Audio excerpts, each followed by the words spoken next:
আসসালামু আলাইকুম রহমতুল্লাহি ওয়া বারাকাতুহু। বন্ধুরা কেমন আছেন? আশা করি ইনশাআল্লাহ ভালো আছেন। অনেক দিন পরে আবার ইউটিউবে ভিডিও বানালাম, দেখবেন খবরটি, আশা করি ভালো লাগবেন। তো দেখতে থাকেন।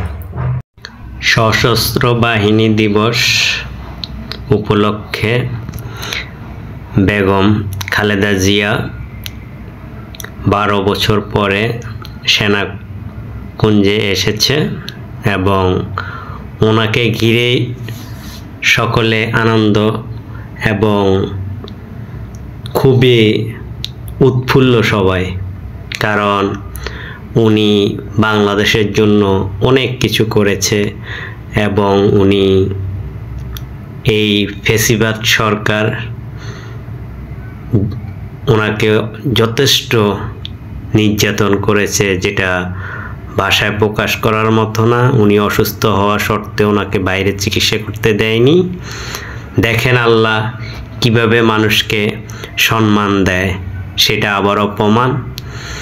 বেগম খালেদা জিয়া ওনার সম্মানটুকু আল্লাহ দিয়েছে, কিন্তু শেখ হাসিনার আজীবনের জন্য পচে গেল এবং ডক্টর ইউনূস সাহেব খুব সুন্দরভাবে ওনার সাথে কথা বলল এবং দুঃখ প্রকাশ করতেছে, এবং প্রত্যেকটা রাজনৈতিক দল এবং বেগম খালেদা জিয়া আসলে খুবই উনি অন্তর থেকে খুশি হয়েছে, বোঝা যায় ওনার ফেস দেখে।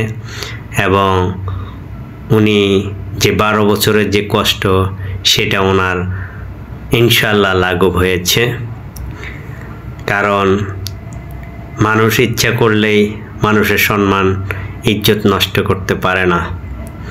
সেটাই আবারও প্রমাণিত বেগম খালেদা জিয়াকে দেখে।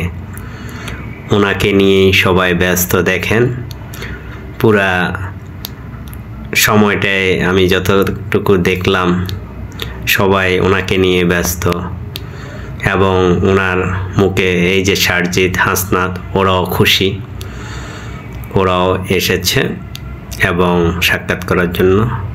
মোট কথা সবাই ওনার সাথে সাক্ষাৎ করেছে, একে একে কেউ বাদ পড়ে নাই, কারণ উনি আজকের মোটামুটি বলা যায় প্রধান আকর্ষণ বেগম খালেদা জিয়া। দেখতে থাকেন। ইউনূস সাহেবের সাথে দীর্ঘক্ষণ কথা হয়েছে এবং খালেদা জিয়ার মনও উৎফুল্ল মনে হচ্ছে। আল্লাহ যেন ওনাকে সুস্থ দান করে, এটাই আমাদের কাম্য।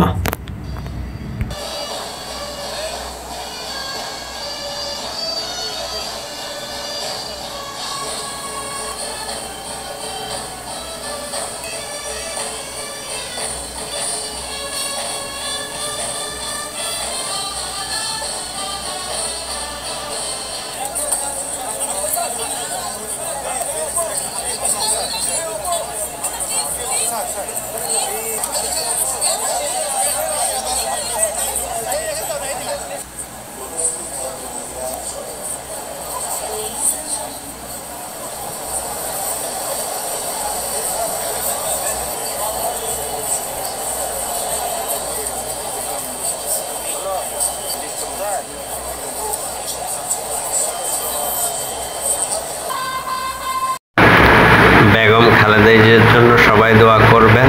আল্লাহ জানে যাতে ওনাকে সুস্থ করে, সেটাই আমাদের কাম্য। উনি বাইরে গিয়ে ভালোভাবে চিকিৎসা করুক। আমরা চাই উনি আবারও এই দেশের জন্য কিছু করুক এবং আমাদের এই দুঃসময় উনি আমাদেরকে কিছু দিবে বলে আমরা সবাই আশা করি ইনশাআল্লাহ।